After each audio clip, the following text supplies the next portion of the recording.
So, excuse me, I think that the quote that at the end of that video that I meant to give you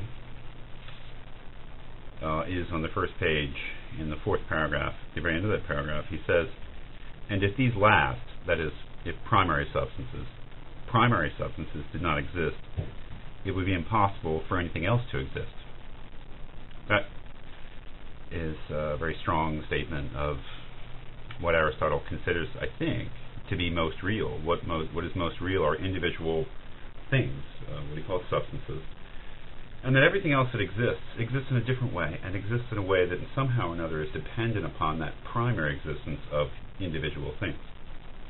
Now, what Aristotle's theory, metaphysics of substance, demands of us is that in thought, that is conceptually, because we obviously cannot do it in reality, but that conceptually we separate out a thing from its characteristics, the thing itself from the features that it has, that we be able to think of those as being distinct. Again, and this will come up later on when we read some later philosophers, would be impossible in practice to separate a thing out from all of its characteristics. What would be left over to experience if we were to experience just a thing per se?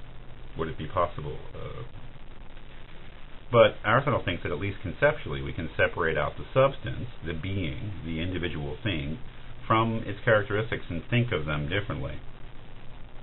A thing's substance, its very being something distinct from any of its characteristics, its physical or other types of characteristics. Now this is quite important because let's get to the second big subject when it comes to this reading and what Aristotle has to say about substance, and that is, this appears towards the end of the reading. I'll give you page numbers and the annotations. But he says, the most distinctive mark of substance appears to be that, while remaining numerically one and the same, it is capable of admitting contrary qualities. One of the issues that's in the background here that Aristotle is dealing with, and perhaps that Plato was dealing with or not dealing with, was the basic fact that things change. The substances that Aristotle is referring to, many of them, the most familiar ones, are, he would say, in a state of change. They change their qualities all the time. And one of the puzzles that he's trying to solve here by separating out a substance itself from its features is how can we say that one thing, if it's changing its characteristics, is the same thing from one moment to the next?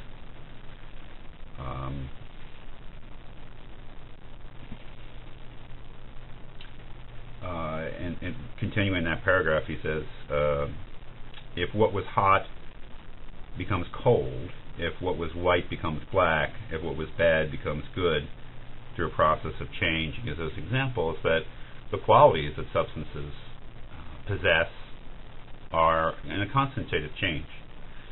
And if we define something purely as a collection of its qualities, then we have a puzzle, because if it's defined by being a certain collection of qualities, and that collection of qualities, however slight, is always changing, then how can one thing be said to be the same thing, that is, preserve its identity through time?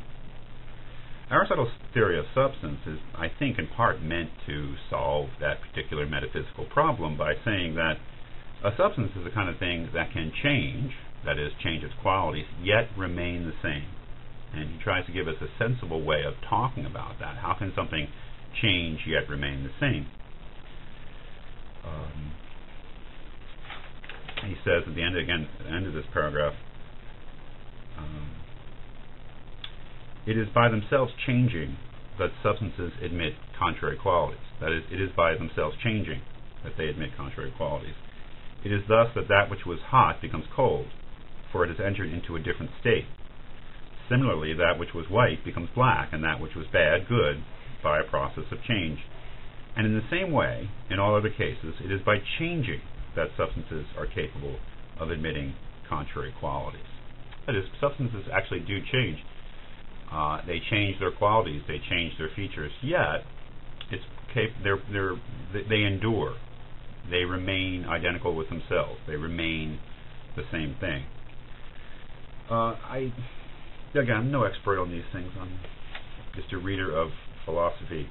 But it seems to me that Aristotle is at least indirectly addressing Plato, who doesn't give, at least in terms of the metaphysics that we get from a dialogue like the Phaedo and the theory of the forms, doesn't really give us that sort of explanation.